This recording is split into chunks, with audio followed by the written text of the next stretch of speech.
Hello, everybody. Welcome to the A to Jump podcast. My name is Justin of Justin Games. I'm joined, as always, by the illustrious Jacob of Gooba and Jetpack. Hello, Jacob. How are we today? Illustrious, apparently. There's no better word to describe you than illustrious. Thank you. Not even really sure what it means. I've just heard it before. Me either, but it sounded fancy, and I needed that ego boost today. So. I'm sure it's a compliment. I'm 99% sure. Okay, well, on today's pod, I've been playing Final Fantasy VII Rebirth, a whole lot of it. I've crawled out from my dungeon to do this podcast. I'd rather be playing Final Fantasy VII right now, but that's okay. There's been a ton of announcements and other stuff. Xbox had a weird podcast. I think we brought this up on last episode that they were doing a business update, and it was boring, but we got some information on it. There was a Nintendo Direct. There was Pokemon Day. There's Switch 2 rumors. There's Elden Ring news. We got all kinds of fun stuff to go through. And if there's time at the end, I've watched the Netflix adaptation of Avatar: The Last Airbender. And if there's even more time, there's some glum layoff news. What's new? There's been a lot of that going on. But anyway, what were you going to say? This is a gaming podcast, so naturally we gotta get sad and get mad at the industry for at least a little bit. At least a little bit. It's natural. Yep. Well, okay. No more waiting. Final Fantasy VII Rebirth came out last Thursday. I didn't play it till Friday. It's incredible. I'm going to have a very hard time putting into words just how much I love this game and how much I love Final Fantasy VII because Final Fantasy VII is my favorite game of all time. And it came to me in such a weird part in my life where I've probably told this story before. My mom remarried or got married, and we moved away to some strange town. I had to leave all my friends when I was like 9 or 10 years old, and they bought a house, and I had to live with my new stepbrother, who was quite a bit older than me, but he had a PlayStation 1, and he had Final Fantasy VII, and he taught me how to play that game. And I was just completely engrossed and never looked back from there. I played it like crazy. So that game holds a very big spot in my heart and always will. So when they announced the remake, it's like a dream come true. Like it's weird to talk about a video game having that much of an impact on your life, but for this one does, and it does for a lot of people. It's crazy how many people feel the same way I do. But anyway, remake came out in 2020. I haven't played it since then. I played it when it first came out, and I touched on it a little bit a few months ago, trying to beat it in hard mode, and it was too hard, so I stopped. But Rebirth came out, and it is very different than remake. So really, yeah. In terms of, so remake takes place in one giant city, and it's not very open. It's very linear. Maybe to a fault. I don't really think so, but so coming from that to Rebirth, which is open world, more like open region. I have several different regions. Think like Dragon Age Inquisition-ish. You can kind of... I've been to 3 different regions so far. I think I just said that. And they're huge. And so the biggest thing that comes with me with open worlds is that, okay, is it a good open world? Because I think open world games kind of get a bad rap now. Like Ubisoft. Yeah, like it's just boring and it's dumb. What happened there? I don't know. Yeah, it sounded weird. Anyway, I think our mics are. Is it a good open world? Holy crap, yes. It's and look, if you're coming here for an unbiased opinion, it's you're not going to get it. I love these characters. I love this world, and getting to explore this open world with these characters, just hearing them banter, learning more about them, having experiences with them is amazing. Mm-hmm. So yes, the open world is good. There's towers, but they're not like puzzles to climb or something. There's like an enemy in front of them. You kill the enemy, you activate the tower, and it shows you where the other areas, like event things, are in the open Mm-hmm. world. Mm-hmm. A place to explore, some information to gain on the world.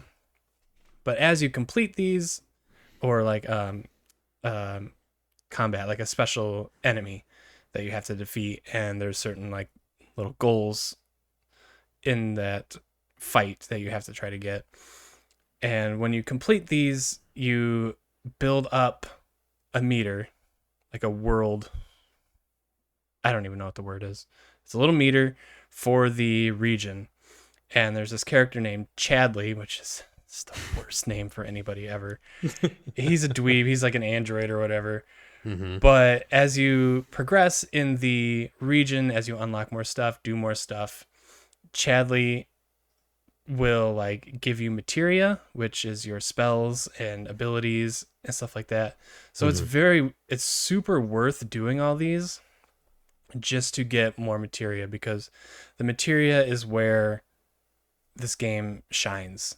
Mm-hmm. Is you're able to tinker, I can swap spells wherever I want. I can swap these little abilities wherever I want. So yeah, the open world is very good. It's fun to explore. It's beautiful. Like, I don't think I've ever seen a game so well designed, like a world so well designed. Like Witcher 3 comes to mind, but this blows Witcher 3's world completely out of the water. The towns are packed with people. It's so beautifully laid out. It looks like a cozy place to live, and I want to go live in calm Mm-hmm. forever. And so I should have taken some better notes. I just flying off my head here. But the combat is as good as it was in Remake. There are a few little things I don't like. So, like I said, there's materia that you can slot into weapons, and as you get more weapons, you can change your materia, add materia, swap stuff around.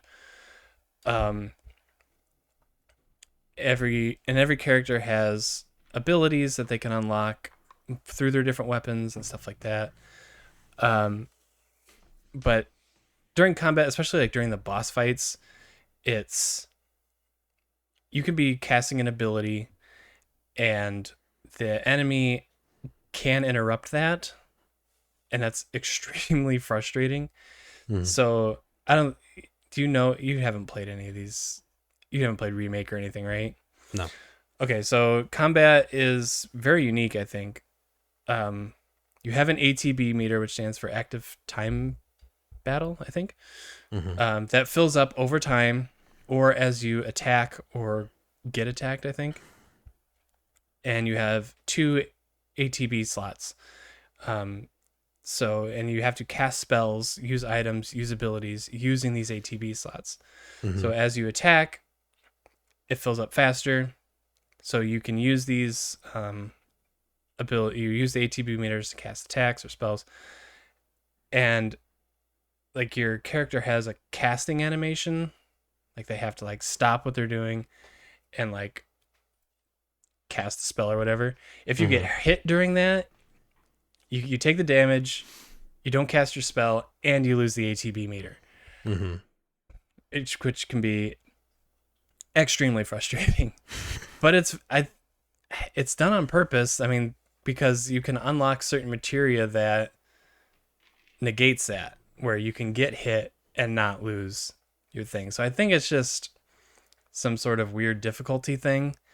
And at times I think the game is too difficult on purpose. Like it's frustrating to that point, especially you can build up a limit gauge, which takes a while, and which is the limit is a extremely powerful attack. So I was panicking. The enemy was almost dead. I was almost dead.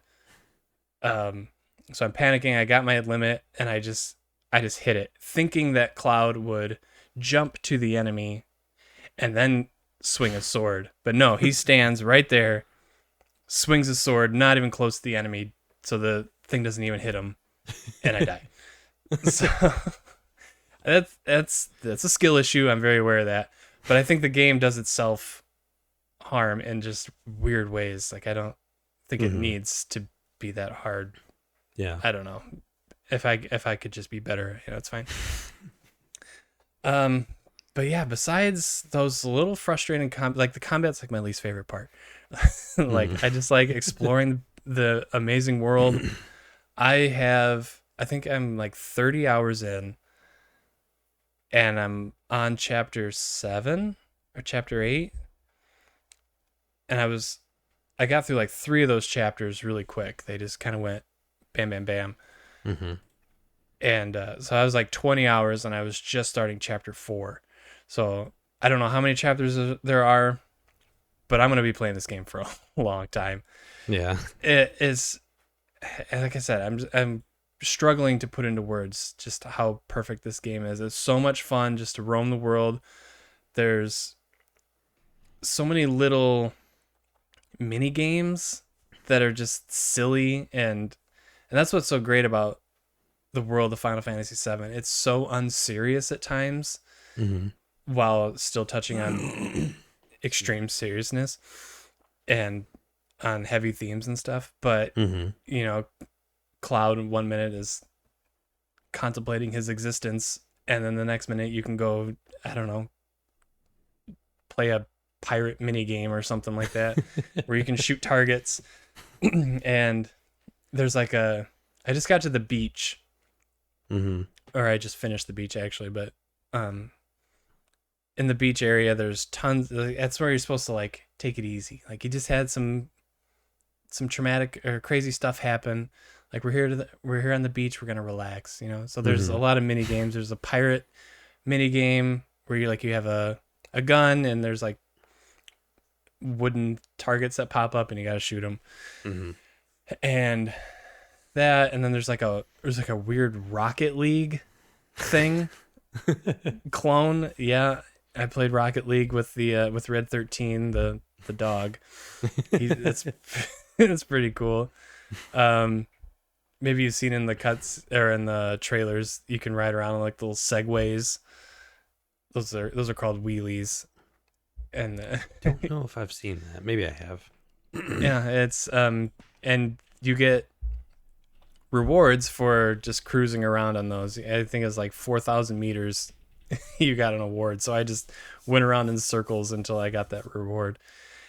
And yeah, there's a card game. I more call it like a board game than a card game, but it's called Queen's Blood, and it's really good. And I heard about it on a podcast before the game came out, and I said to myself, like, oh no, if this card game, not another one, if this card game is half as good as Gwent was, that's all I'm going to want to do. And I'd say it's definitely more complex than Gwent. It's harder, so it's more challenging. But yeah, I love it. You get just like random enemy cards, and it's like a 5x3 board, and you have to place cards, and it's complicated to explain. It took me a few times to really understand what I was even doing. The game tries to explain it to you, but until I do it, I don't understand. But yeah, so I'm doing every Queen's Blood match I can, and there's something even like story related to the board game, which is cool. Yeah, I'm taking my time. I'm doing absolutely everything I can. Like I spent like all day one day my daughter had a friend over, so she wasn't bothering me. Mhm. And I just like walked around the open world for 5 or 6 hours, just doing stuff. Mhm. And it's enough to keep you busy. It's a really good checklist game, which my brain loves a good checklist. Yeah. It's like, I remember, like I said it with Monster Hunter, like it just scratches an itch in here that I need scratched all day, every day. And it accomplishes that. And then being Final Fantasy VII, on top of that, just it is amazing. Mm.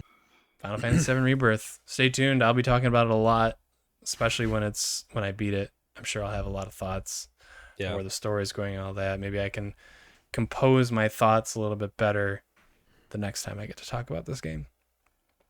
Awesome. Are we gonna see anything on the YouTube channel about the game? Or are you keeping No, it strictly offline? no, yeah, it's offline because I was going to record it. I fully planned on recording it, and then I kind of like dawned on me that when I record, I don't have as much time to play. Mm-hmm. Because I have to come in here to my office, and my daughter really doesn't like it when I don't have her full attention. So, Yeah. um, I if I were to ever come in here, she would just want to be in here with me. So I don't want to record it, and I just wouldn't have as much time because I would have to edit it and upload it, and that would get in the way of me playing. There's no way I'd have as much time into it as I do now, where if I can just Mm-hmm. play it on the couch and stay up till 3 a.m. every night playing it irresponsibly.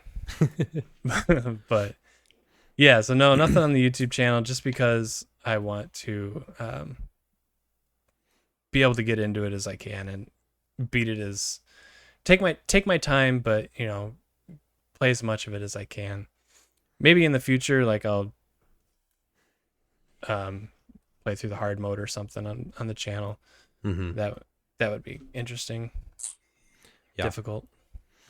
No, 100%. Like, completely see where you're coming from.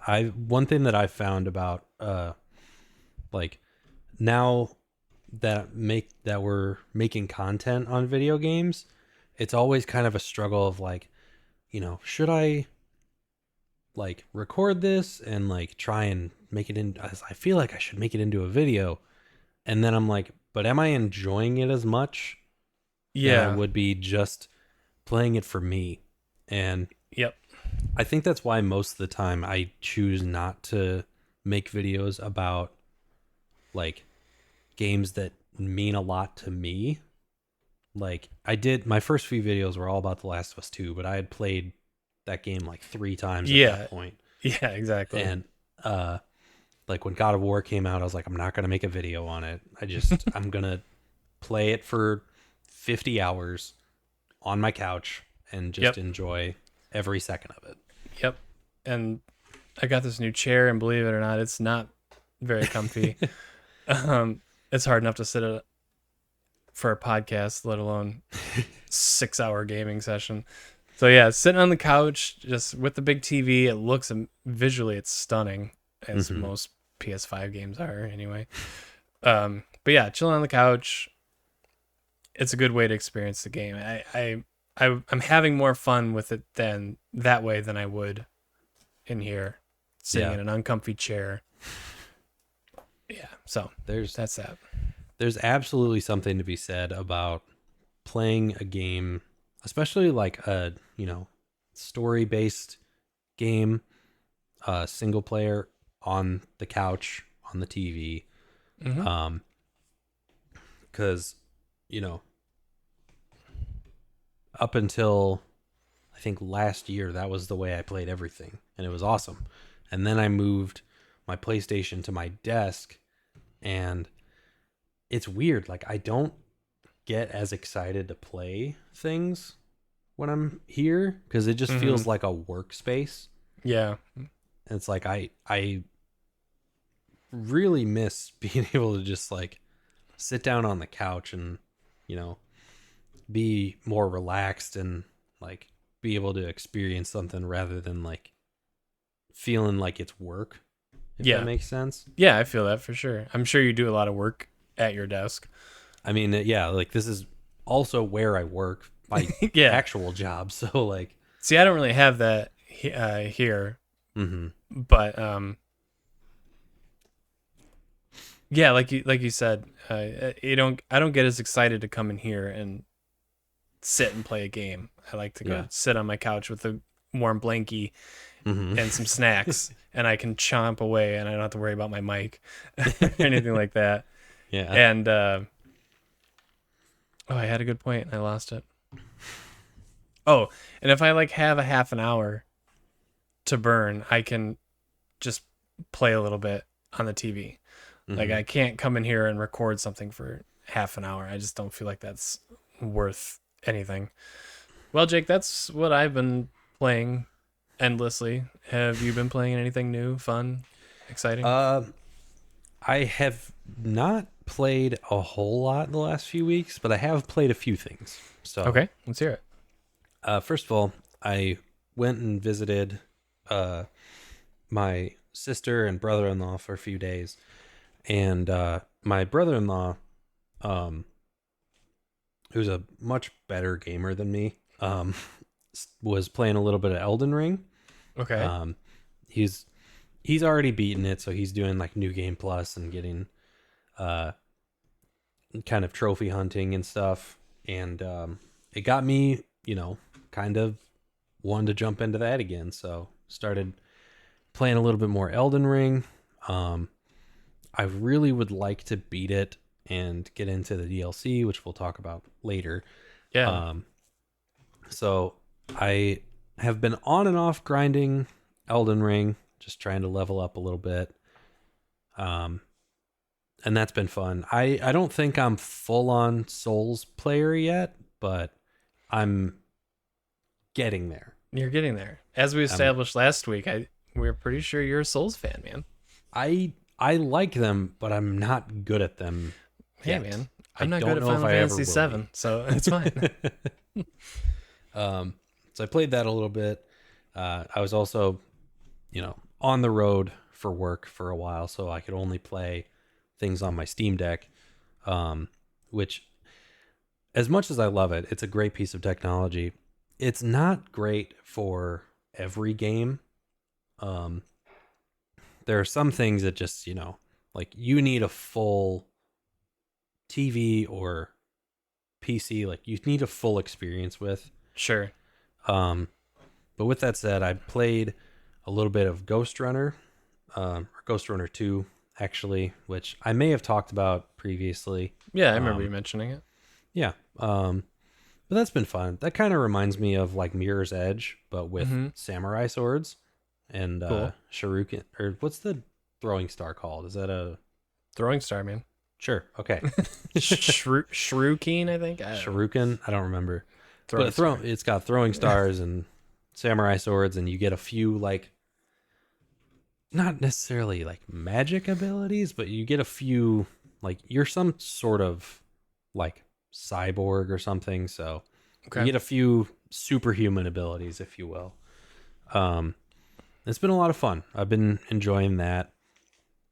And lastly, the only new game that I'm playing is Banishers, Ghost of New Eden. Oh yes, I forgot to ask you about this. Yeah, so Let's I'm dive not. in. Let's hear it. Yeah, I'm not super far. Maybe only like 4 or 5 hours in or something. Okay. Um, I'm enjoying the story aspect of it a lot. Mm-hmm. I think it's very interesting. They have done a pretty good job of fleshing out like all of the two main characters and then all the characters you meet along the way. Um, so basically what it is, and I don't think this is spoilers because it's been in the trailers and whatnot, but you're playing as uh, a banisher who is someone who basically fights ghosts and either banishes them, like removes that. I don't know if it's sending them to hell or purgatory or whatever it is, but you're Yeah. banishing them from the physical world, Mm-hmm. or you can ascend them. So you can still remove them from the physical world, but like let them move on peacefully. And you're playing as uh, a living banisher named Red, or no, I think it's Red. I'm pretty sure. Yeah, his name's Red. Yep. And his uh, partner, whose name is escaping me right now, who is dead, and she is basically a ghost that's attached to him, and they can use like she can kind of channel her abilities through him.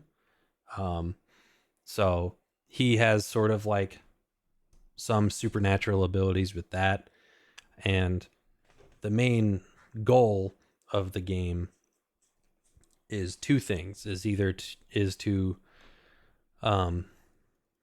go through this town called New Eden, which is basically like a one of the original colonies of the United States when it was Right. first, you know, when we first came over here. Mm-hmm. Um, and it's being attacked by this, you know, uh, supernatural being called a nightmare. That's very powerful. That's causing all of this chaos with ghosts appearing and people like.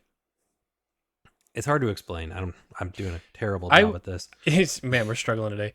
I watched the intro to Mm-hmm. this game. It was like the first hour and a half, Okay. and it seemed very interesting. Yeah. But Sorry, go ahead. so you kind of your two main goals are to rid this town of the nightmare and all of these, you know, ghosts that are um causing chaos, and along the way you're meeting people who have their own stories of like people in their lives who are now dead that are haunting them, and you have to like get into what happened between these people. And there's a lot of like choice in how you know how you go about resolving these issues for these Mm-hmm. people. Okay. um and you can choose whether or not you want to help these ghosts ascend or if you want to banish them based on like how they got to where they are and what they're doing. Mm-hmm. um and everybody seems, you know, really well written. Like it, all of the voice acting's really good, Yeah. and there's actual meaning to, you know, a lot of the conversations that you're having. um and it's very interesting.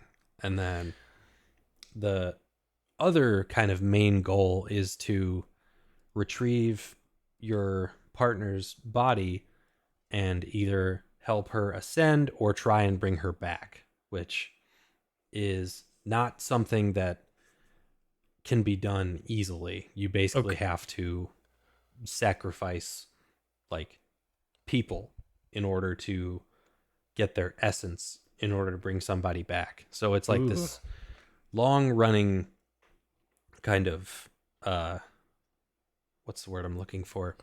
Um this conflict that I assume will go throughout the entire game of like, do I sacrifice these possibly innocent people to bring back my partner, or do Ooh. I let her go and, you know, rid the world of this like evil?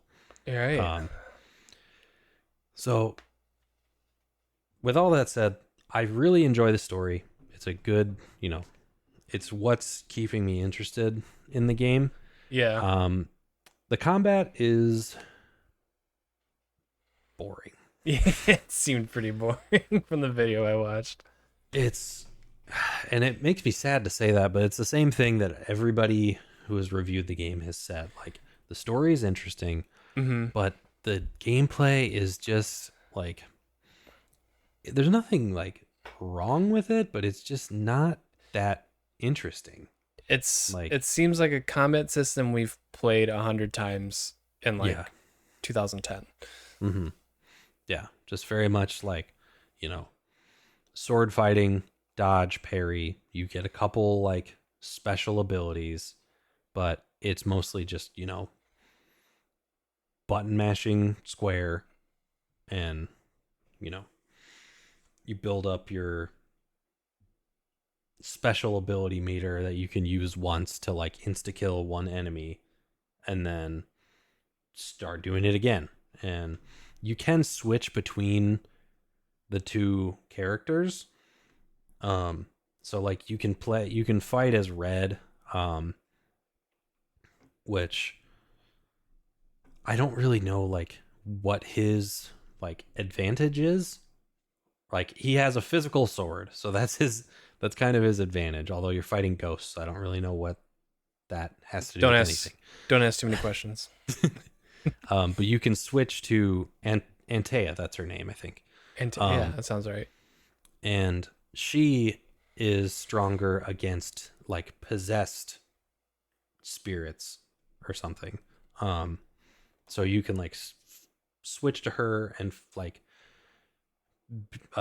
just fight the possessed spirits until they're weakened back to their normal spirit state, and then switch to Red, and you can fight them that way.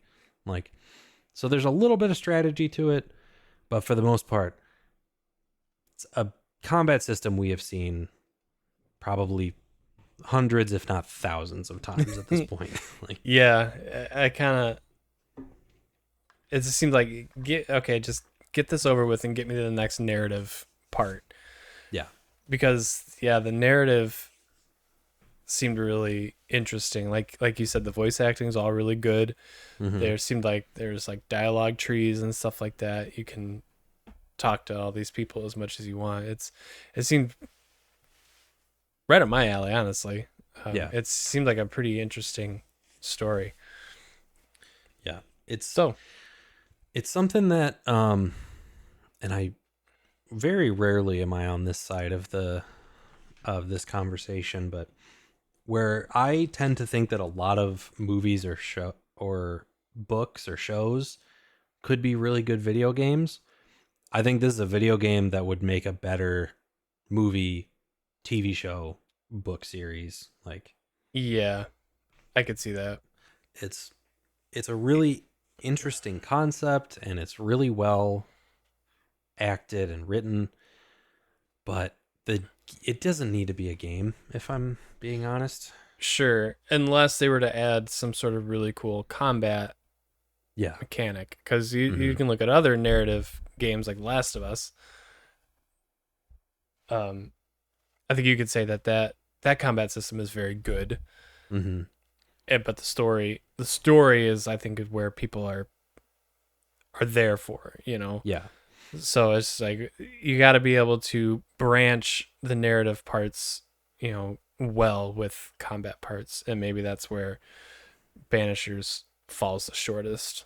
Where it works for Last of Us is that the combat, even though it's nothing that groundbreaking in a way, it's made really well, and it's fun enough to want you to keep playing so that you can get to the next big narrative Yeah, bit, and if I that makes think sense. yeah, perfect sense. Because like Last of Us, it's like the puzzle of figuring out how to get through this combat area, Hmm. and it gives you a lot of creative ways to do that, to be just as brutal and gory as you want it to be. Yeah. So yeah, and then I compare it to Horizon Forbidden West or Zero Dawn. It's like giant robot dinosaurs that you need to kill with a bow and arrow and nothing more. Hmm. So, it sounds like Banishers just maybe didn't have the time or the resources to really add a good combat system in there. Yeah. I think they caught up, or they thought up a really good concept for the Yeah, story and very everything. creative. I like it. Um, But when it came to the actual game, I think they were kind of like, all right, well, we'll make it a, like a sword combat type thing with parrying, and you'll get a couple special abilities, and maybe we'll revisit that, later in development after Yeah. we've fleshed Yeah. out the story. And now it's And been then it 6 got to years. We're out of money. it's like, guys, I think we have to go with that first demo. That's That's that's all the we got. gameplay loop we're working with. Ship it. Figure out how to make that work. Banishers Ghost of New Eden is a huge step in the right direction for what I want out of the video game industry. Mm-hmm. Brand new IP, creative in its story. If only it could have just pulled that last piece in there, and unfortunately it's a very big piece. Mm-hmm. Who made this? Don't Nod. Oh yeah, the Life is Strange people. Yeah. So that's a big departure from Life is Strange. Yeah. I mean, they're no strangers. They're no stranger to very narrative heavy games, but I think this might be one of their first games that is like even has a combat aspect to it. Yeah. So maybe this is their first swing at combat. Mm-hmm. Banishers 2 will be a good game. Well-rounded I hope game. so. I hope so too. Hopefully nobody closes their studio. Anyway. Any other burning thoughts on Banishers? I'm upset that I forgot this came out. I was interested in hearing about this. So, are you gonna stick with it? Are you gonna stick with it? Are you gonna try to beat it? Yeah, I've just been slacking in general on gaming the last couple weeks. But I'm excited to get back into it and see where it goes. Okay, let's see. I'm checking the how long to beat. Main story is 15 hours. Yeah. Oh, no. 20 hours. So it's a decent... I thought it would have been a lot shorter than that. Yeah, it's a pretty long game, which actually I would like to give them some credit for putting out that full of a game. I mean, I guess that's debatable, but putting out that long of a game with a good story for $50 rather than the full priced $70. Sure. I mean, they could have easily put it out for $70. Mm-hmm. I don't think anybody would have blinked at it. So that's good. Yeah. Mm-hmm. 20 for main story, and then completionist is like 60 hours. So there's probably some good content in there that is like replayable and stuff like that. I am interested to see what kind of side quests come out of it, because right now I think everything I've done has been along the main path, but I believe there are some little side objectives that could have some good stories in itself. So sweet. Yeah.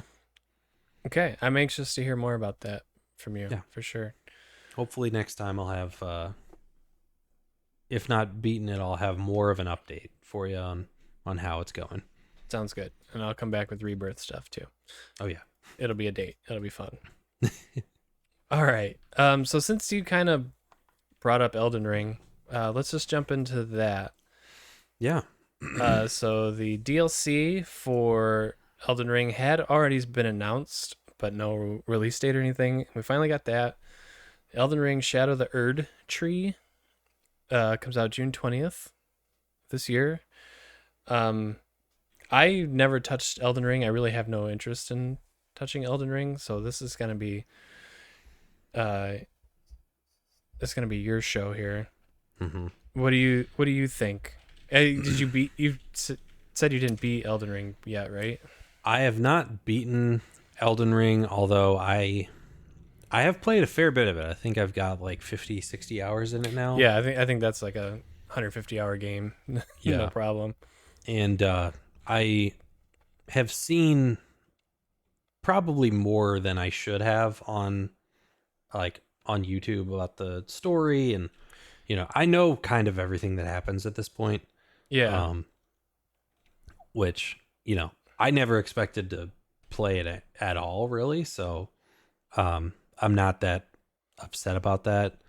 Um, but with this DLC specifically, it looks really good.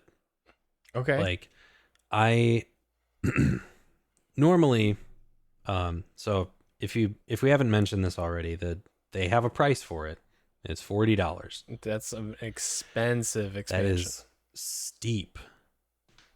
But But if there's anybody who I think can charge that much for a DLC and it be worth it, it's 100% From Software. yeah, I agree.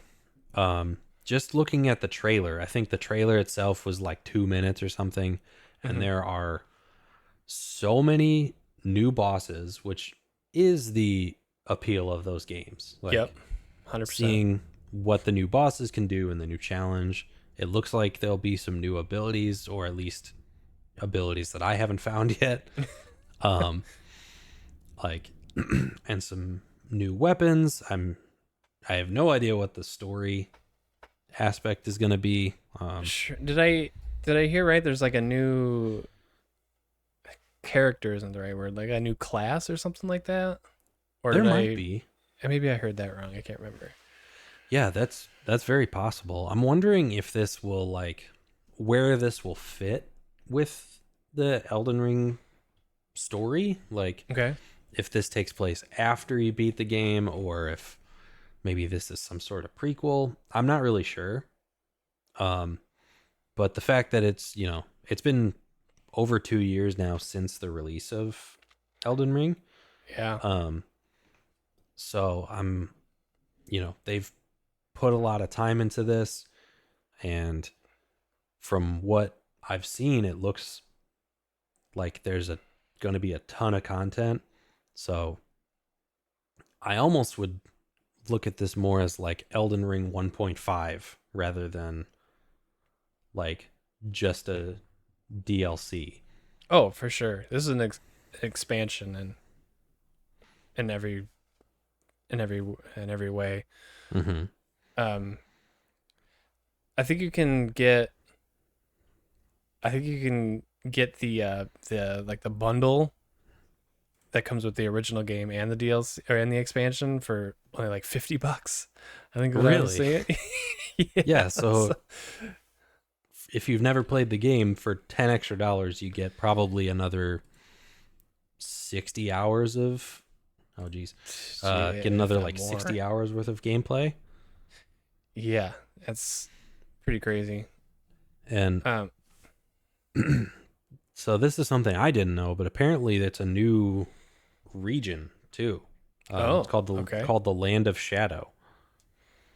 So it's not just like a new story based in the current landscape that we've already played. It's like a whole new area.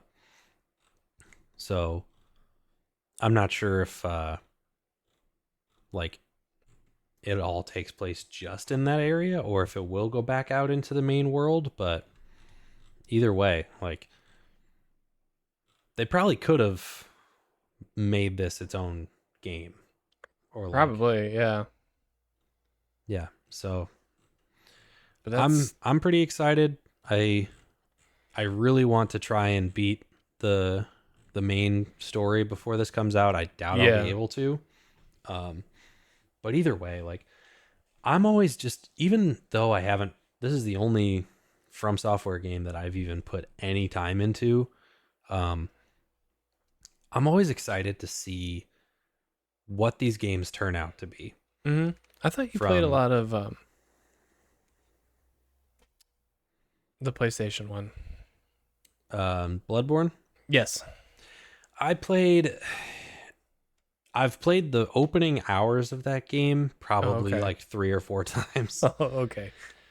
Because it's one of those that I really, really liked the concept and I really wanted to be good at, but I just wasn't. Yeah. Um, Sometimes you and just gotta accept that. the issue that I have with some From Software games is, and maybe I could be wrong about this, but it seems like with Bloodborne and like Sekiro, really the only way to play them is by, you know, close up melee combat. Hmm. And that's just not my specialty. I Right. have So horrible like timing, so I can't parry any attacks. I can remember you And saying making the switch in Elden Ring to a mage and that like completely changing your experience. oh, absolutely. Like I finally, you know, put my ego aside for a second and said, "All right, I'm not good uh at this combat style. Like I'm going to go all in on being a noob here and make a mage build. I'm going to follow a guide to like get some good starting spells and stuff, like find out some good places that I can grind Yeah. so that I can experience this game for myself rather than just watching YouTube videos on it." Yeah. Your Elden Ring experience is the exact same as my Monster Hunter experience. Yeah. Is I am so shitty at this game. All I do is this. I love watching stuff on YouTube. I really, really, really want to be good at this game, and it takes work. It takes practice and like research to get good Yeah. at these games, but it's so rewarding when it pays off. So Oh, I'm glad. absolutely. I'm glad you got into it in a big way. Yeah. And that's kind of the reason that, you know, when it comes to the whole easy mode debate, um, I'm not, you know, I don't really care or necessarily want there to be an easy mode in specifically in From Software games, or at least Elden Ring, because of the fact that there's, you know, there's so many ways that you can play that game that do make it easy. You just have to like figure out how you can do that for yourself. Um, and for me, it just happened to be, you know, getting help from the community, looking up guides, like Yeah, figuring out where things were. And it's still, it didn't take away from how rewarding it was when I found all those things. And then I went and I killed a big boss that I never would have been able to had I yeah, not found that stuff. yeah. That's so cool. We have that same experience. That's the power of video games, man. Yeah. Gotta love it. Hmm. Because like Monster Hunter's the same. There's no easy mode in Monster Hunter. It's you had better figure out your weapon, just like you probably really need to figure out your class in Hmm. Elden Ring. And once if you're able to finally figure that out, it's super rewarding. I love that. Yeah. I mean, the whole reason that we you know, discuss video games and we have these forums and stuff online is, I mean, a lot of it's to get angry at each other, but I think a Of course. fair bit of it is to help other people. Yeah. 'Cause, like, we all want to experience these games, and some people can't do it just by jumping into the game head first. Like, some of us need some help, and I think that that's a fine way to experience games. Absolutely. Yeah. Hell yeah. Video games are cool. Did you know that? Video games are pretty neat I if I you weren't enjoy aware. them. I enjoy them. Yeah.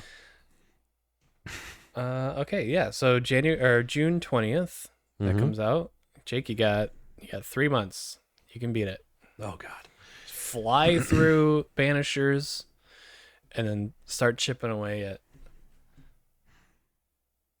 Elden Ring. Damn. Yeah. I It's gotta I making gotta grind a lot more because there's of the because I've seen so much and I've spoiled like the whole game for myself. Like, there's a lot more, much harder bosses that I still sure. have to face. So it's gonna take some work, but It's gonna take some time. You can do it. I'm also excited about it.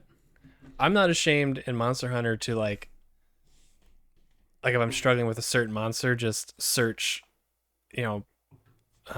Rathalos strategy. Yeah. To help me. Mm-hmm. It's like, this dragon is kicking my ass. Like, I'm getting mad. Just look it up. It's fine. Yeah. No big deal. But okay. Oh. Yeah. Moving on, we can talk about Xbox. Not something you and I talk about a lot, but it does company, exist. really. It does exist. It's there. So this kind of started a few weeks ago. Somebody started a rumor or something leaked that Xbox is no longer making consoles. They're only going to go third party with their games. And just the gaming industry exploded. Mm-hmm. Everybody was freaking out. People were selling their Xboxes. Just the whole thing was just blown completely out of proportion. So Xbox said, "Hey, we might want to do something here. We might want to step up and say something." Yeah. So they recorded a very boring podcast with Tina Amini. I did not know she went to Xbox. I listened to her at IGN all the time. She was on a bunch of podcasts back in the day. I think she was like the editor-in-chief or something. So, but she's at Xbox now. Okay. And then Phil Spencer, Matt Booty, which is a funny name, and then Sarah something. I forgot her last name, but they're Sarah all Bond. Sarah Bond. That's a cool name. That is a cool name. Yeah. So these are the head honchos at Xbox. Apparently, these are the three that make all the decisions. Probably. Pretty much, they said, "Dude, calm down. Only 4 games are gonna start coming to other consoles, and they are not Starfield and not Indiana Jones." That's all they said. And then, like, shortly after that, those 4 games were Grounded, Sea of Thieves, Pentiment, and I'm forgetting the 4th. I think it was Cuphead. Hi-Fi Rush. Hi-Fi Rush. Dang, yes, you're right. Okay, so Hi-Fi Rush, Grounded, and Pentiment are coming to Switch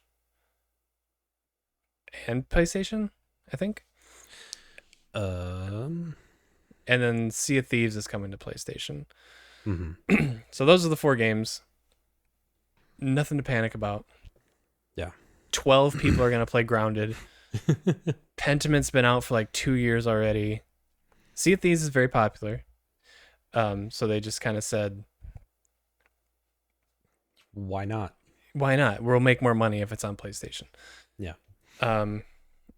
Jake, I kind of linked to a little TLDR thing I found on Reddit, which was pretty good. I guess there might have been a rumor that Game Pass was coming to other consoles. That's not true. Something was cool was Activision Blizzard games are going to start coming to Game Pass, starting with Diablo 4. I think Diablo 4 will crush it on Game Pass. Yeah. I'm curious what other games they're going to start sneaking out there.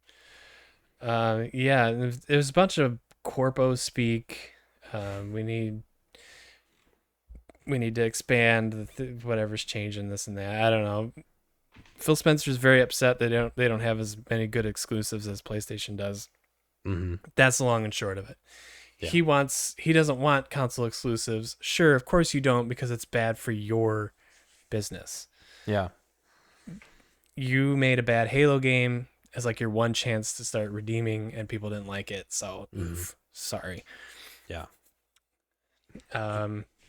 Ask one of the 50,000 studios that you own now to make a new IP and give them the time and the resources they need to make that happen. They're just so far behind now. Yeah, exactly. They're just so far behind now. Yeah. They've lost the console war. They lost last generation. They're losing this generation. Um, she did mention Sarah Bond, I believe, mentioned how many Game Pass subscribers there are, and I was blown away by the number. It was big. Yeah. It was like in the millions. I forget what it was. So I mean, they're not doing that bad, but No. Game Pass is the only thing that's going to keep Xbox going. So hopefully they can just keep that up. Yeah. They talked a lot about their cloud, like being able to play Xbox games on your phone and on stuff like that. I'm like, I don't think anybody does that, but okay. Yeah. I think so. This is a point that I have probably made like 10 times on this podcast now. um, I don't care about like cloud gaming or things like that. Uh-uh. If you want so badly to be able to play your games on other, like on handheld things, let us play them locally. Yeah, This is just for PlayStation. This is for yeah, Xbox. just make a Steam. damn handheld. Yeah. Steam kind of like started a resurgence of handheld gaming, in my opinion. I mean, well, actually, Switch kind of did, but Steam Yeah. opened it up to a much bigger platform Mm-hmm. in terms of like how many games they have available. And you can play it locally. That's the biggest like pull factor for it, having your entire Steam library in your hand that you can play on a plane, in a hotel, whatever. Yep. Xbox and PlayStation need to stop thinking about cloud gaming or remote play or whatever, Mm-hmm. and just make a handheld console that you can store games on. Yep. That I And can put my whole library on and play no problem. yeah, and this is a phrase that I've said a few times about this as well. You will print money when you do that. You will. You will have a money machine appear in your office, and it will never end. I will personally shovel money to Yeah. you Yeah. if you do that. I'll do it. Mm-hmm. Yeah, I mean, it was like I said, it was boring. A lot of corpo talk. Yeah. Sarah Bond said something about, well, we're gonna have the biggest jump in console quality ever. Like, who cares? It's not what we're talking about. Like, Didn't they say that about the Xbox Series X? they sure did, Jacob. They sure did. And guess what? We don't care. Like, I really don't think gamers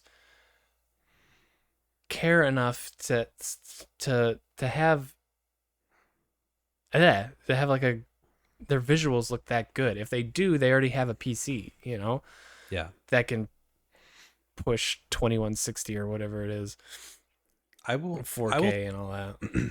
I will show you what the biggest advancement in console gaming has been in the last 10 years. Okay, let's see it. This. The controller. The adaptive triggers, the haptic feedback. This controller is far better than any consoles have advanced in the last, 2 generations. I agree. Yeah. I Like, could give a shit if, it can push so many teraflops. I don't care. Is the controller comfy? yeah, Does it it's feel comfy. good to play? Does it do cool things? Yeah. Graphics have the amount of upgrade that you get on graphics has only decreased with every console. I don't mean that it's gotten worse. I mean that the upgrade has gotten smaller and smaller every generation. Yep. So who cares if Exactly. you're how much better it looks? The only thing that I will say is faster load times are cool. Oh, that is pretty cool. Not having as many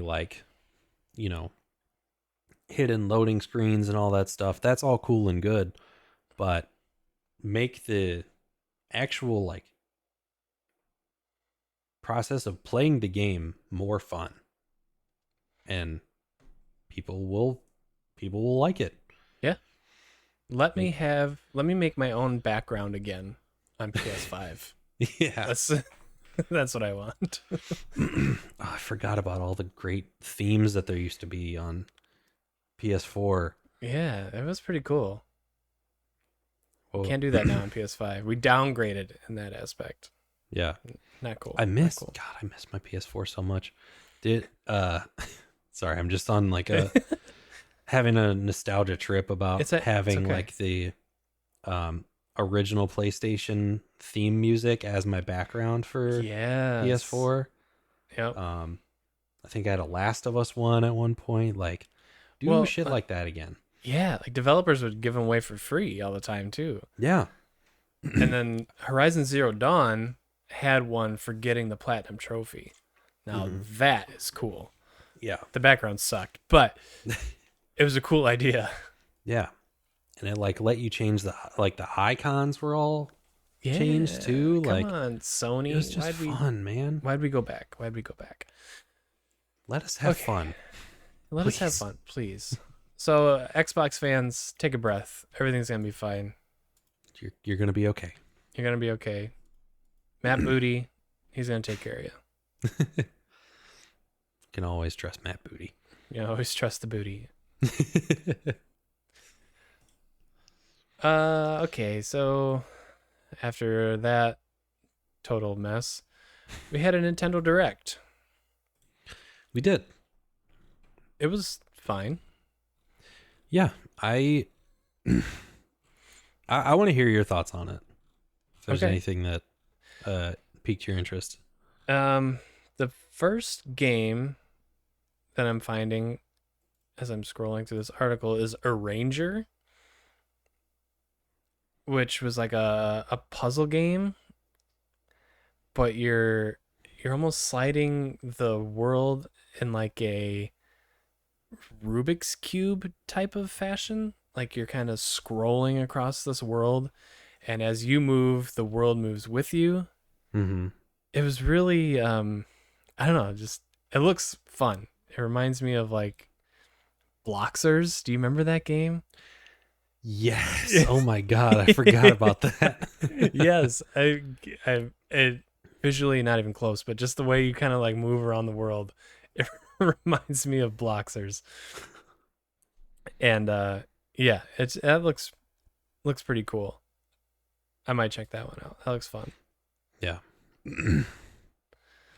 No, so this direct was weird for me because I watched it while I was on the road, and Jetpack was watching it at home, and she was saying like she had started it before me, and she was saying like, oh yeah, I mean, you know, I don't know if there's anything in here that you're gonna like, but there's a few things that I think is cool, and I was like, okay, you know, like I'll watch it either way. And I think there ended up being a lot more games that I liked than I thought I would. Oh, cool. Yeah. So just to kind of scroll through breeze through these real quick. So definitely not all of them. No, I feel like not all of them. There's never going to be a Nintendo Direct that I care about the entire thing. No, never. But the ones that I did enjoy were surprising for me.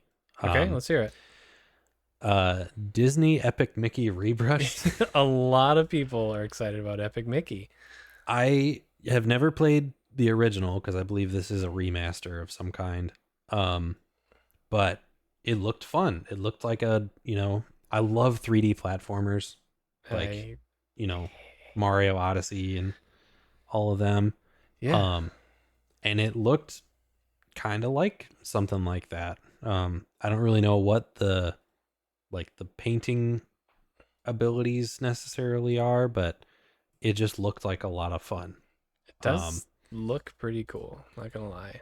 Yeah. And that's what I want from Nintendo. Like, I don't need any games that are like, super graphically impressive. Even stories from Nintendo, like, I generally don't care about that much. I just want the game to be fun. Yeah. and it looks like that would. It looks like this would do that for me. It's coming out this year, according to the trailer, so I'm excited for that one. Cool. Yeah. Other than that, uh, there's a new Super Monkey Ball game coming out, Yeah. which is Were a you series the that I have never played. Okay? I was Um, gonna say, were you the one person asking for a new monkey ball game? no, but I'm looking at it, and again, it just looks like something fun. Like nothing, doesn't. It's not super focused on like being graphically impressive or doing No, anything super. those are goofy puzzle games. Yeah. I think I had monkey ball on my GameCube back in the Hmm. day. I remember playing that a lot. Yeah. Like I don't really know why I care. Like I feel like anyone who's watched this podcast probably thinks that I only care about, super like narrative sad boy stuff. And every now and then I just want something stupid. Just give me something silly, okay? Yeah. And that's what I feel when I watch this trailer. So like just give me something that is fun and dumb and I can turn my brain off and just have a good time. Lizard brain game Yep. is what that's called. I like that. Yeah. But yeah, so that one looked cool. Um and then the last one that weirdly intrigued me was Another Crab's Treasure. Okay. Do you remember that one at all? I'm scrolling here. Uh, Okay. yeah, there it is. Okay. Oh yeah, yeah, S- yeah. So it looks like a uh again, I think I'm becoming a Dark Souls fan because it looks like a Souls game, but you're playing as a crab, like a cartoon crab. Yep. And that's just so dumb in the best way. I couldn't agree more. Yeah.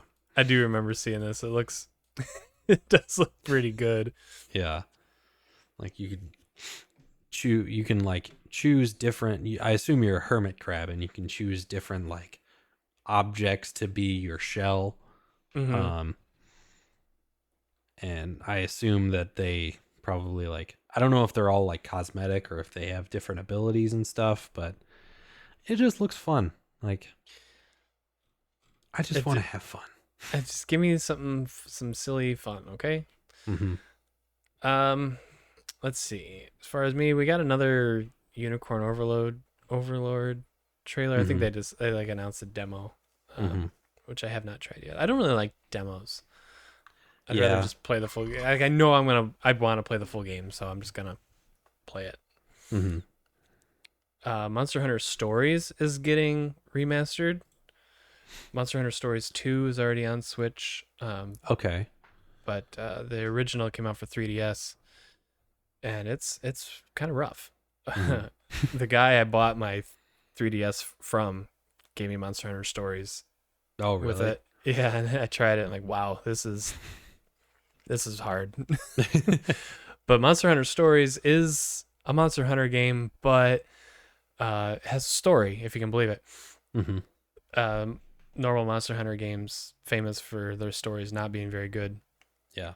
but the monsters are your friends. It's like a Pokemon game almost. Okay. You collect the monsters and they fight with you, and you fight other monsters and stuff like that.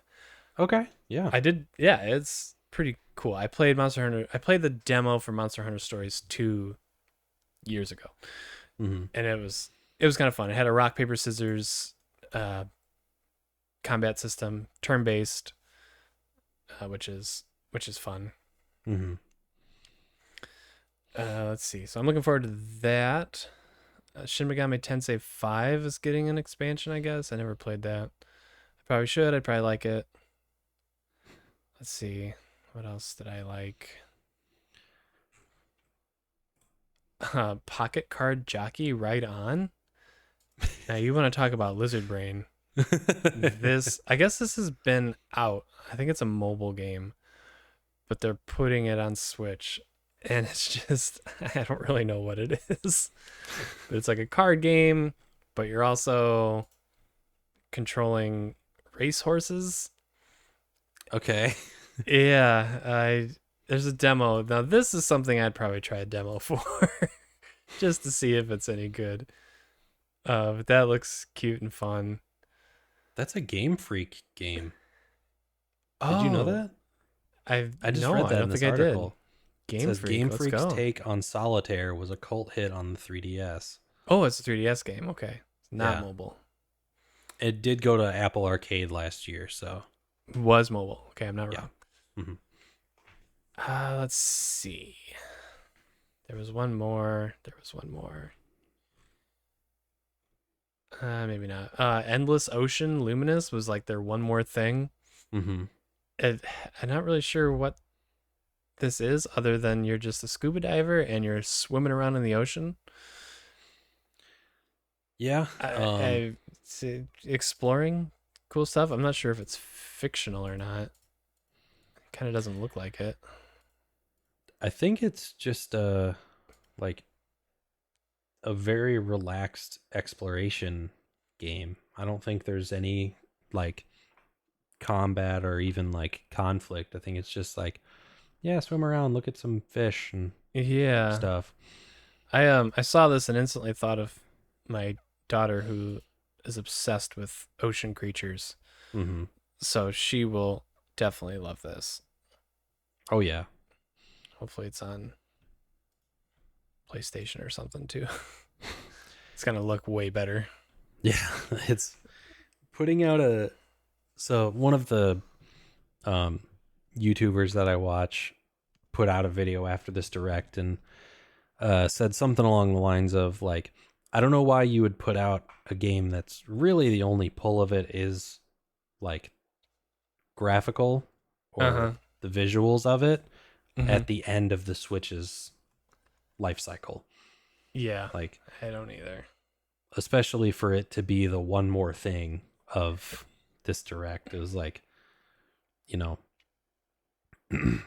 if somebody wants to, it probably will be cool, but it'll be cool on other platforms. Yeah, and it doesn't look like it is. Mm-hmm. It's only Nintendo Switch. Yeah. Eesh. Hopefully there's a demo. Let's hope for the demo. Yeah. I just said I don't like demos, but I like demos for certain games for sure. You like demos for games that you're not 100% sure you want to buy. Yeah, so I don't need one for Unicorn Overload because I know I want to play that one. Mm-hmm. But for this, yeah, demo might be good. Demo, cool. Cool demo. Yeah. Any other burning thoughts on Nintendo Direct? Not really. I thought people would maybe get more excited about the Battlefront Classic collection coming to Oh, Switch. Yeah. But I feel like there's probably more ways that you can play that might be a better experience. I don't know. Because I know those are, beloved games, but just Yeah. yeah. I've They never were adding really. they were adding new characters too, weren't they? Oh, are they? I thought I saw that. Now I gotta scroll again. Features both games, including bonus maps and heroes. Yeah, I forget who the new heroes were. Asajj Ventress and Kit Fisto. Look at you. So Asajj Ventress is from Clone Wars. Okay. She's cool. Kit Fisto's in Clone Wars too. Mm-hmm. He's the one. He's the one like he's supposed to be like a master Jedi, but Mhm. then in the third movie, I think it's Revenge of the Sith, when Palpatine reveals himself and he just jumps and does a bunch of front flips and then just swipes Kit Fisto down with one swing, like he didn't even put up a fight. It's so much fun to poke holes in Star Wars lore. It's great. Yeah. Yeah. bit of a Star Wars tangent here. I recently started watching Andor. Okay, I've never watched that. That's so I haven't kept up with a lot of the Star Wars stuff recently. I watched like through season 2 of The Mandalorian, I'm pretty sure. But I heard that one kind of fell off, and I heard that Ahsoka and Obi-Wan weren't very good. How dare you? How It's what I heard. It's how not, dare whoever you heard that from to say Obi-Wan Kenobi was not good? I loved Obi-Wan Kenobi, but yes, Ahsoka was not very good. Okay. I didn't even finish it. But the one thing that I did consistently hear is that Andor was very good. Yeah, I heard that and too. it's an original new character from my knowledge. It is not. And I can... Oh, it's not? No. Oh, okay. Andor was in crap. Rogue One. Oh, Yeah. shoot. You're right, But- he was. Pretty original. Yeah. He's not from any of the other big movies. Okay. Well, I can confirm that show is good. Okay. I have not finished it yet, but I'm probably like 2/3 of the way done. And I'm enjoying it a lot. It's done a really good job at developing Andor's character. And kind of even the villain characters, if you'd call them that, like they have a little bit more depth to them than I think a lot of Star Wars villains have had. Like Good. you like they're definitely like the bad guys, but they do dip into their past a little bit, and it makes you sort of empathize with them in some places, which I think makes for an interesting story. Yeah. It's not just like good guys good, these guys bad. right. I hate these guys. It's like there's, some emotional conflict with it. That's And I good. think that's that's good. awesome. Mhm. I've heard it's the Star Wars show for non-Star Wars fans. Mhm. People that don't follow every single piece of lore can watch that show and still really enjoy it. Yeah. Because I think it could be a story that's not even part of Star Wars, and it would still be an interesting story. Yeah. I think I heard the showrunner or the lead writer or something doesn't like Star Wars. Oh, really? Yeah, he's like, I've seen them, but I don't really like them. Yeah. Why did they pick you? But it's fine. I mean, he made a great story. So Yeah. All right. Cool. Yeah, I should check that out sometime. But yeah, All right. So that's Jake's thoughts on Star Wars. Hey, please. wouldn't be this podcast without a few random cutaways. Yes. Have we talked about Stardew Valley yet? Not we seem today. to talk about not today. Okay. Well, I enjoy Stardew Valley. I play that a lot. That's a good one. So Stardew Valley has absolutely nothing to do with Pokemon, which leads us directly into the Pokemon Day. Yay, Pokemon Day. Pokemon Day is February 27th. It's the anniversary of Red and Blue coming out in Japan, I believe. Mm-hmm. So every year they put on a little showcase, and it's bad about every single year. And they talked a whole lot about their mobile games. There's a lot of them. Mm-hmm. There's like some new Terra Raid battles coming to Scarlet and Violet. Pokemon Go, Pokemon Unite, Pokemon Sleep. There's updates on Pokemon Sleep. Jake? As I know Raikou's we were all anxious for. Yeah. But the big reveal at the end was a new Pokemon Legends game. Yes. Pokemon Legends ZA. Which is a terrible Which is a name. dumb name. God, did they even think about what they name their games? No. But you're the big Pokemon guy. At least you liked the last Legends game. So what did you think of did. this one? I don't know because they Okay. didn't really show me anything. Yeah, they didn't show much, did they? It's just an announcement. So It kind of looks like, and I could just be reading into this a little bit. It kind of looks like it's going to be more of like it take place in a city? So from my understanding, so the Z comes from Pokemon X and Y, and Okay. the third game was supposed to be Pokemon Z, Hmm. but that never came out. So Okay. they're making this the Z, and then I Okay. guess, and then in the last Legends games, somebody like your main character went to the past, correct? Yeah. So the Z to A is going back, not only in time but in the alphabet. Ah. Uh, Okay. see, see Nintendo, they know what they're doing over there. Yeah. So I guess that's where the name comes from. Okay. So this is gonna, and I guess in X or in X and Y there was a big city, um, futuristic city, Lumios City. I never Hmm. played X and Y, so Neither I'm did I. lost. That's why we're lost. So currently under redevelopment in this game. So it What? looks like I'm reading this article. It says hopping through Luminous City from Pokemon X and Y, currently under redevelopment in this game.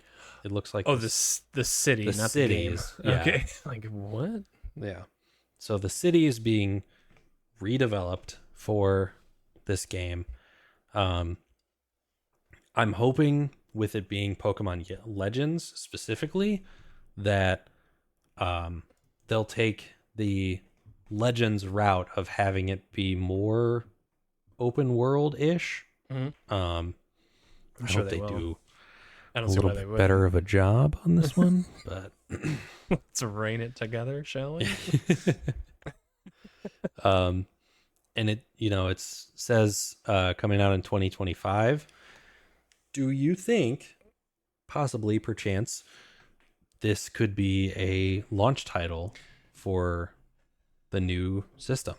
I hope so. My guess is no. Yeah. Um, so there are, I mean, there's always Switch 2 rumors, Hmm. but this is like the one I've heard talked about the most. Is that there's strong rumors that Switch 2, whatever they want to call it, the Hmm. next Nintendo console will come out in March 2025. Okay. So I don't know. I don't believe any of those rumors I ever hear. I'll believe it when Nintendo Hmm. says they'll bring it, but yeah, they got to do something because even the last Legends game, which came out what 2 years ago, Yeah. s- 2022, and it I think. struggled, and Pokemon Scarlet and Violet struggled. Just the games some of these people want to make, just the Switch can't handle them. I mean, Yeah. we're like a year beyond, year or even two beyond what the Switch was able to keep up with. Hmm. So I really hope that those rumors are true, and I would hope that it's a launch title. I think the next Mario game is going to be a launch title for sure. Yeah. Which I'm all for that. I mean, Yeah, do you think they'll do an? If that's the case, do you think it'd be Odyssey 2, or do you think they would do a yeah. whole new series? I don't know. As long as it's taking, they might have started completely fresh, Yeah. which I wouldn't hate. Odyssey was a lot of fun though. Oh, I loved Odyssey. I Yeah, would Odyssey was really fully be good. down for a sequel, but I also, I'm excited to see what they would do with a new series too. Yeah, yeah. Mario games are always pretty creative and Hmm. fun. But yeah, so not much on Pokemon Legends Z to A. Like, how are we supposed to? How are we supposed to call that? I'm gonna go with just Pokemon Legends ZA. Okay, yeah, that probably sounds the best. I don't. I'm never gonna understand Pokemon's naming style anyway, Yeah, because like Pokemon Legends Arceus or Arceus, I have no idea. Um, that was like focused around a legendary Pokemon.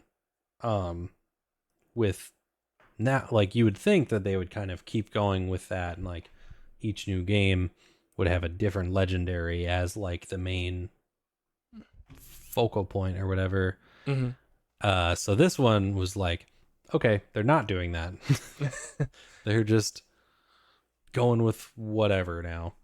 I mean, they just kind of, it's a very bare bones trailer. It just pretty much said this game exists and it's coming out next year. Mm-hmm. So maybe they'll get into the weeds. I mean, I know they'll get more into the weeds eventually. Yeah. And I maybe, would you'll guess- get your legendary. Yeah. I would guess later this year they'll have a more sort of fleshed out trailer, and then I'm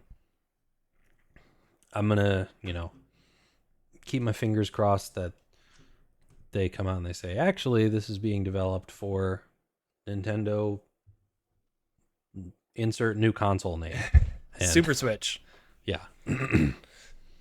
Oh, That'd be kind of cool if they went from, like, they went back to Super Nintendo a little bit and just called the next love one that. Super Switch. I would love that. I think I'd that'd be love it. cool. I'd like Yeah. that. Nintendo Super Switch. What if they gave it like the color scheme of the Super Like Nintendo or The something? old With gray. the gray and red and black. I think that'd be kind of cool. I kind of like I think it. they could do something cool with that. I agree. But they won't. It'll be black. Yeah, Just probably. like every other console is, except the PlayStation, which went Yeah. with white. Also pretty boring. Yeah. Although you can get the different covers on it, so That is true. yeah. I should I have do the that. blue ones on mine. I have like Oh, the do light ya? blue. Hmm. Nice. My controller is reddish, pinkish. Oh, I have that one too. Yeah, it's a nice Mhm. one. It's fun to be colorful. Anyway. Yeah. All right. Well, we still got some time here. Yeah. Let's hit these. We'll do the layoffs first here. So what? PlayStation announced what, like 900 people are being laid off, 900 one in- people. including one Um, entire studio in London. Hmm. 900 people across the entire world, really. Yeah. You said Naughty Dog wasn't safe from them. Were they? Nope. Naughty Dog, Insomniac, Gorilla. Gorilla. Yeah. I mean, these are all people that have made very successful games Hmm. and made hundreds of millions of dollars very recently, Yeah. and they still can't keep their jobs. So Nope. it'll be fun to look through the financial statements next year. Yep. And just kind of look at what those CEO bonuses were, despite having to lay off damn near 1,000 people. Hmm. So that should be interesting. It should be close to zero, right? Because I mean, if they can't afford to keep employees, they certainly can't afford to pay themselves. You would think so. I don't But, think that's how capitalism works. no. it's- Unfortunately.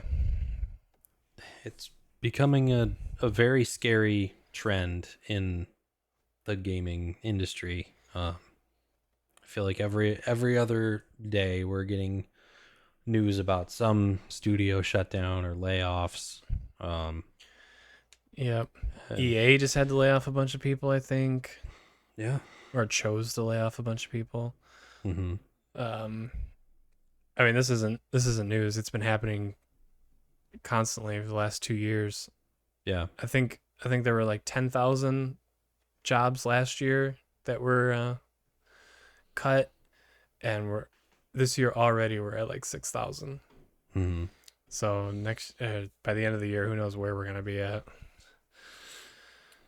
Yeah. From this article I'm reading, it says more than 7,000 people have been laid off in 2024 alone. Oof. A number is quickly approaching more than 10,500 people laid off in 2023. That is sickening to think about. It's just, I mean, we've talked about it enough. It's just crazy how poorly projected everything was, that they just decided to hire so many people and go all hands on deck and then just ditch them all. I don't understand how it could go so wrong from their point of view. Do you know what I mean? Like I've said before, the video game industry is so unique. It doesn't make money every day. It doesn't make money every year. Mm-hmm. So it's just, I don't know. Yeah. The video games are gonna suffer big time. I Yeah. mean, they're gonna get more spaced out, more than they already are, because it's gonna take even longer to make them, and they're just gonna get worse. They're just not gonna have as much personality to them, Yeah. especially if they start implementing AI. That's ugh. Oh God. Yeah. AI continues to scare me the more I hear about it. Mm-hmm. And unfortunately, I think it's going to make its way into a lot of our media, even though it might be subtle at first. I think we're going to see more and more of it. And that sucks, especially for video games, which is in itself is such a creative medium to tell stories and stuff. And I think it's just all this is going to do is hurt, the game industry as a whole. I think it's just gonna come to like a screeching halt. I think, or it's like indie games are gonna be the primary way for us to play new stuff. While we wait 8 years for the next Last of Us game or the next Naughty Dog game. Mm-hmm. It's we're not gonna feel this like now, but like in the next year, 2 years, 3 years, I think it's gonna feel very different than we did in 2023 and 2024 with these big games coming out and stuff like that. Meanwhile, I saw Capcom, creators of like Resident Evil, Monster Hunter, other really big games, they gave all their employees a raise. So go work in Japan, I guess. I don't know. I think Nintendo last year gave everyone a big raise. Not a big raise, but a raise. Mm-hmm. So, Japan maybe got their stuff figured out a little bit better than the US does. But yeah, I mean, it makes me like, obviously, if anyone was questioning it, we are not game developers. We don't work in the industry. No, of course not. So I can't tell you how we would fix these issues. But something that I think, like, when I'm looking at it, I think is an issue is that more and more smaller studios are being picked up by these massive corporations who don't really care about what they're making, just the name attached to them. Mm-hmm. And that's gonna cause these issues where it's not, specifically Naughty Dog or Insomniac or Gorilla that's saying we have to cut these people. They've Right. done that in the past for sure. But this one specifically was the big boss, PlayStation, saying you have to cut your employees. Mm-hmm. Because it works better for our finances. And if these studios were all independent, I think it would be, they would be in charge of how they handle their team and their resources. Right. So I don't know if that would make things better, but I feel like the people directly in charge of the people being laid off could at least have some insight in, what they're actually what they're actually losing there. Um, Exactly. yeah, So it seems my guess would be acquisitions are going to go down because like the past couple years seems like acquisitions went haywire. Everybody was getting acquired, yeah, and maybe that's where like yeah things got messed up, and hmm they realize oh crap, bottom line too small, ruin people's lives, so our bottom line can get a little bit bigger. hmm And I was just looking. So after Microsoft, what $69 billion acquisition of Activision Blizzard, which is insane. it's It's ridiculous. not nice. Not a Mm-mm. nice 69. They had to lay off 1,900 people Yeah. at Activision Blizzard and Xbox, but still, uh, dumb. Like you just spent. I know it's not like nobody wrote a $69 billion check, but still, that was a lot of money that just changed hands, and now you need to cut people. It's just stupid, so out of touch. Being the capitalism sucks. Yeah. Those are my thoughts. People are not disposable. No. And right now there's a lot of very talented people who have no doubt busted their ass to get to where they are with these studios, and they're being treated like they are disposable, and Mm-hmm. that sucks. And as much as I love video games, I love that they exist, it makes me kind of disappointed that this is like an industry that means so much to me, because it seems so greedy a lot of the time. Yeah. Absolutely. It sucks. Yeah. And you said, well, what can I do to help? Well, buy their game, obviously, Mm-hmm. right? Well, that didn't fucking matter because Insomniac people got laid off and they just shipped Spider-Man 2, Yeah. which made Sony $1 million, several $1 million, Mm-hmm. and it still didn't work. So Yeah. there's nothing we can do. Just sit back and watch, I guess. Yeah. And I feel for all these developers that, think they're getting into a dream job where they get to make video games and they get treated like crap and laid off seemingly at random. Mm-hmm. Yeah. But okay, that's dark. We can move on to something less dark. Yeah, we can get off the dark and sad and all that. Talk about something fun. This is fun. So I have been a big Avatar: The Last Airbender fan Mm-hmm. for the last few years. We were talking before we started recording, like both of us skipped it when we were younger. Mm-hmm. But I kind of caught on to it 2-3 years ago and absolutely loved it.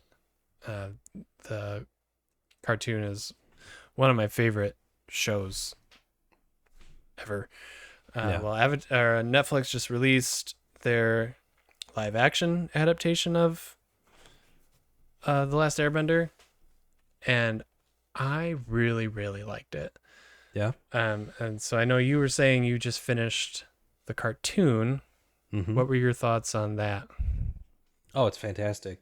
It was so, every character in it is so well realized, and like it's so fun, but it's also exciting the entire time. Like I don't think there was a single episode I watched where I was like, that sucked, that was filler. Like Yeah. I enjoyed all, I don't know how many hours it is, but I enjoyed like A lot. all 3 seasons of it from start to finish. Yeah. And Favorite character? I think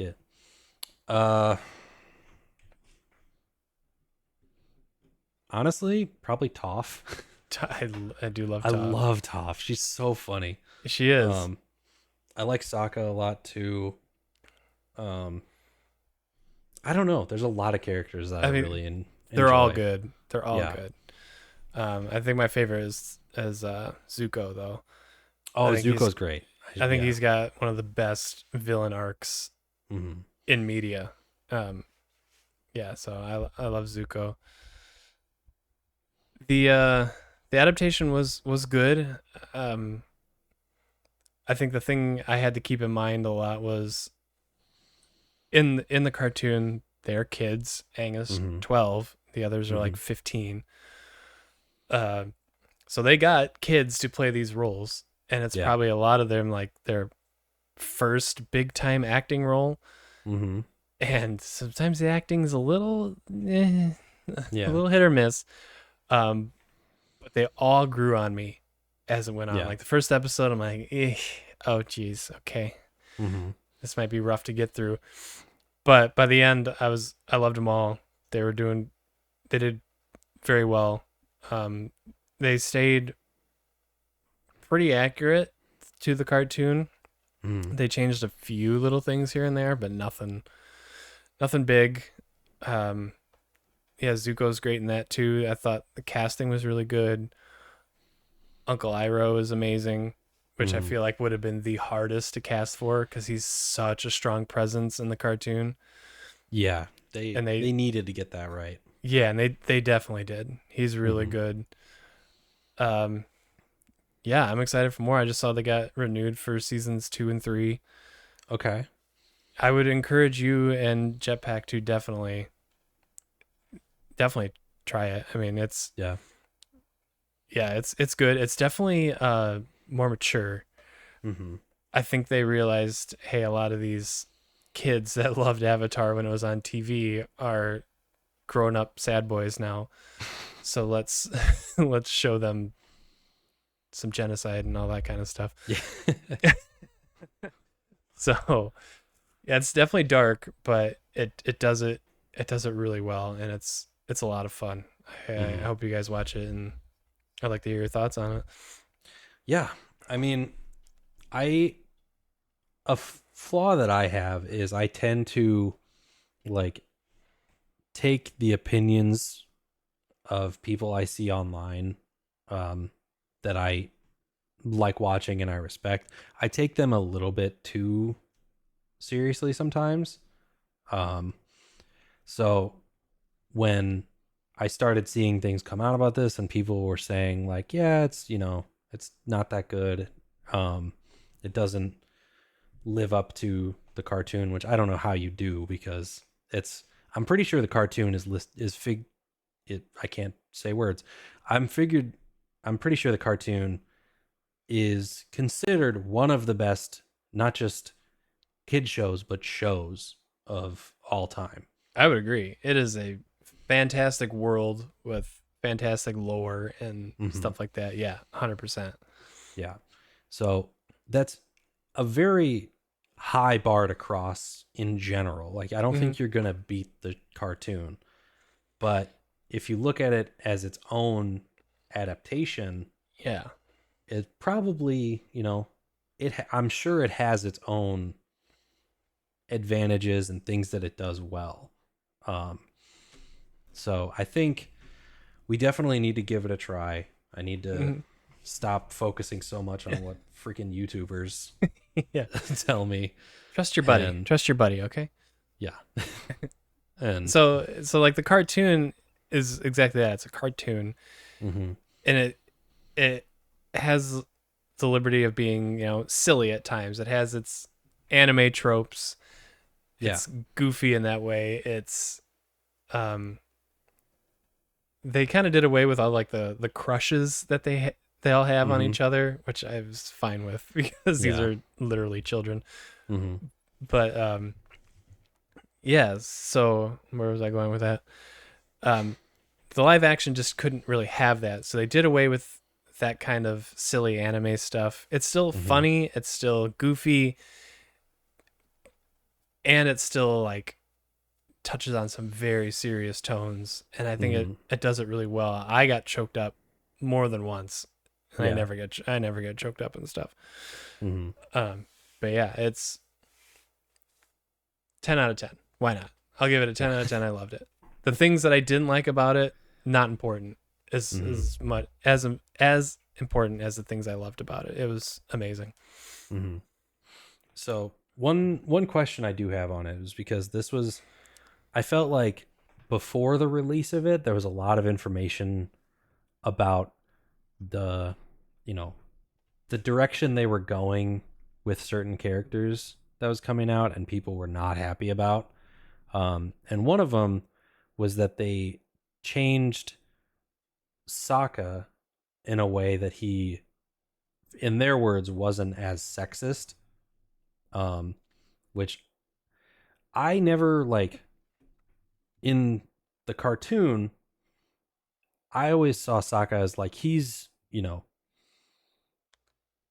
I don't know if I would call him sexist, but he definitely had some views that were, he's an ignorant kid. He hasn't been exposed to anything, and he definitely does get exposed once he gets to Kyoshi and the girls kick his butt. Yeah. So he quickly changes in the cartoon. He's not as open with his, well, with Katara. He says girls are better at sewing pants shut or something like that in the cartoon. Yeah. He's not like that in the show, but he definitely. I'm trying not to give away too much, but he gets humbled just as much as he gets humbled in the cartoon. Okay. Not as in an open way, but definitely. Yeah. I think that was not necessarily a concern, but just something that I was curious about because, part of the reason that I think they make him start out like that in the cartoon is so he can be humbled and grow as a character. Absolutely. 100%. Yeah. And it still accomplishes that in the live action. Okay.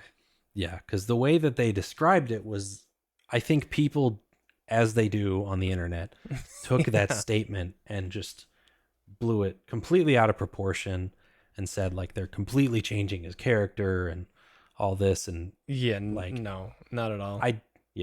I'm glad to hear that because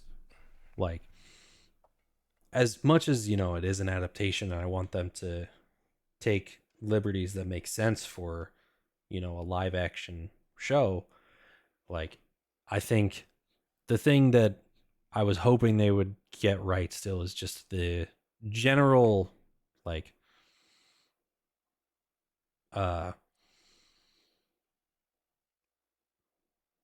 we might have to cut this because I can't put just my words together. The main they kept the characters the same. Yeah. Right?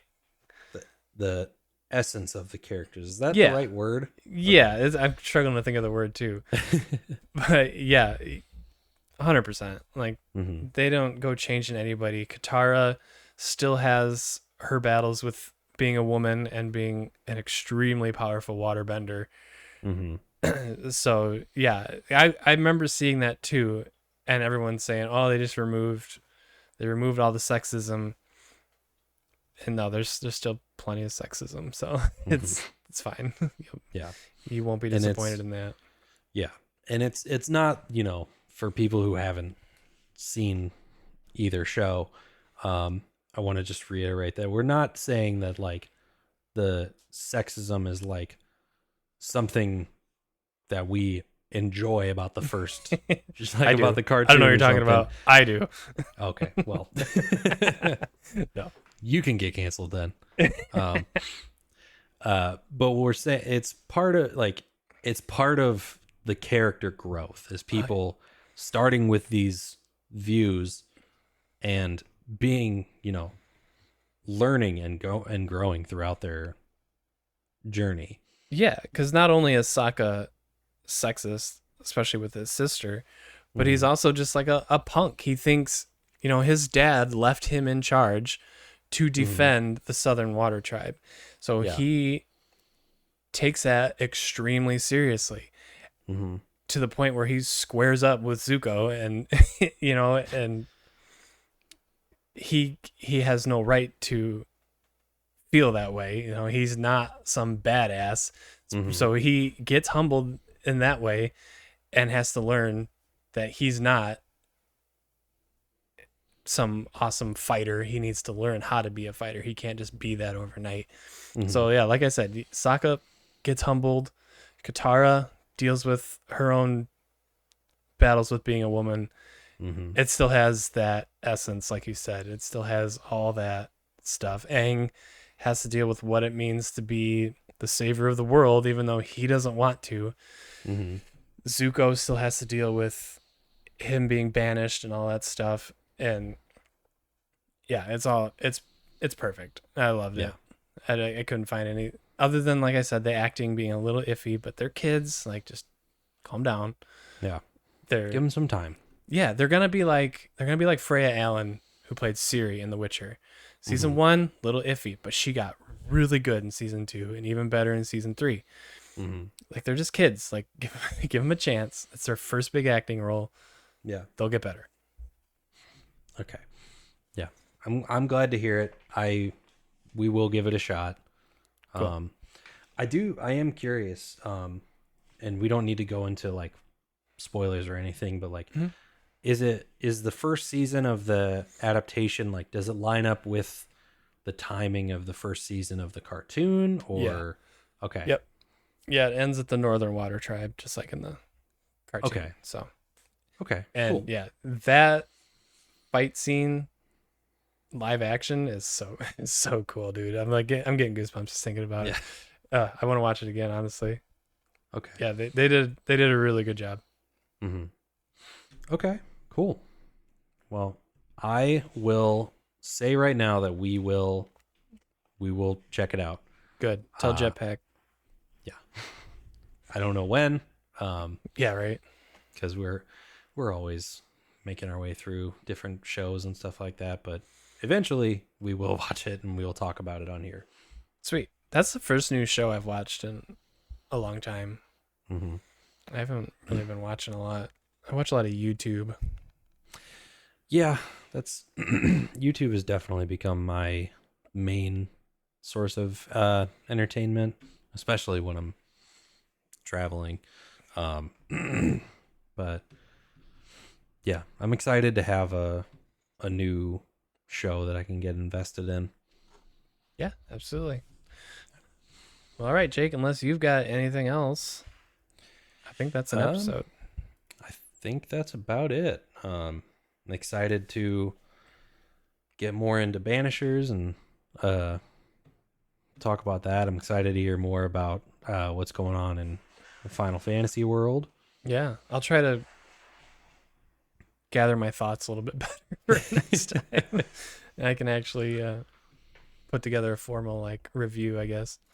I don't think people are here to for us to give, super insightful thoughts. I think they're just here to, if you're watching this, I hope you're just enjoying two friends rambling about video games for just a while. A couple of nerds who can barely speak just ramble on for 2 hours. Yep. Just nerds with microphones. That's what this is. Man, that would have been a good podcast name. That has to exist. It has to exist. We'll look into it. All right. It's not very video game centered, though. No, that would have to cover all sorts of things. Yeah. All right. Anyway. All right. Well, should I close out this one, I suppose? You close it out. All right. Well, thank you guys so much for hanging out for episode 21 of the A to Jump podcast. As always, I'm your host, Jake, aka Gooba of the YouTube channel Gooba and Jetpack. You can check us out over there. And I'm joined by my good friend and co-host Justin of Justin Games. So we will see you next time. And as always, keep on gaming. Keep on gaming.